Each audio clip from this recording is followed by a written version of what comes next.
This might be one of the most advanced robotic lawnmowers I've ever seen because it solves almost every reason people normally avoid robot mowers in the first place. The main things that I worry about with something like this is setup going to be a nightmare? Will the navigation actually work? And is this thing really going to save me time or just create a new problem? So let's start with the setup because this actually surprised me. Because unlike older robotic mowers, you don't have to bury perimeter wires around your yard or install some huge RTK antenna system. The GOAT A2000 LiDAR Pro uses Dual-LiDAR navigation system that automatically maps your yard for you. So setup feels dramatically more modern compared to those older robot mowers. And I actually really like the app. The app works very well. You can literally control everything through this ECOVACS app. You can create mowing zones, add no-go areas, adjust cutting height, control the speed, and you can even define the travel paths between different sections of the yard. And if you got a more complicated yard layout, that matters a lot.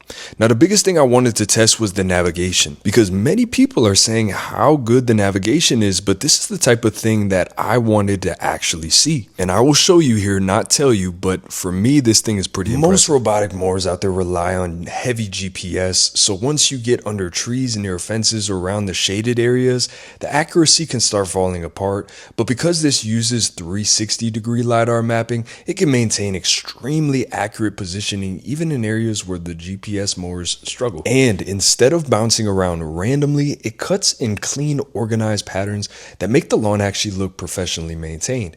And one of my favorite features is the built-in edge trimming, which I'll show you here, because normally robot mowers leave this ugly strip of grass around sidewalks and flower beds, so you still end up grabbing a weed trimmer afterwards. But this actually trims along the edge while mowing, which makes the lawn look way more complete. Now, another question that I had was the battery life. I wasn't sure how quick this was going to charge really, or how long it would hold the charge, so let's get into that. And this mower here uses a fast charging 32 volt platform with a 3.8 Ah battery that recharges in around 50 minutes, and we found that to be the case. It recharged very fast. So for medium to larger yards, downtime is actually pretty minimal, and the extra power matters too because thicker grass like Bermuda, Augustine can absolutely destroy weaker robot mowers, but this uses dual cutting discs and noticeably stronger torque to handle denser grass and even uneven terrain, which was cool to see. And yes, let me just show you, it can handle slopes and rougher terrain better than I expected, which is another big thing that I wanted to see. Another question that I wanted to explore was the maintenance, and thankfully this part is pretty simple. So you're not constantly messing with complicated wire systems or recalibrating GPS towers. These are huge pet peeves. All you're dealing with really is the basic cleaning and blade maintenance. This is real upkeep. But even with having to replace those blades, this still is already saving so much time. And that's the biggest thing here is the time savings. Because once this thing is scheduled, it just quietly handles the lawn for you. Listen to how quiet this is.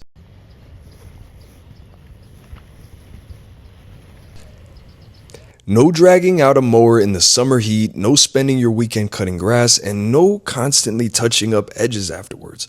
And I genuinely think robot lawnmowers are about to become as normal as robot vacuums did.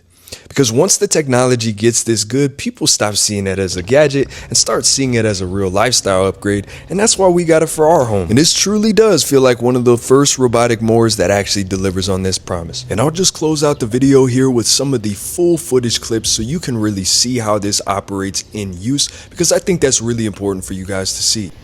And so now we're manually controlling this right now. It was doing the auto mapping, but this is manual control. And you'll just see it doing its thing here. One thing I like about this is how easily it's able to avoid the flower beds and all of the other things in the yard. It just does a really good job. I mean, it does not struggle here. And we don't even have no-go zones set here. It is just figuring it out. We've got huge rocks there that you see.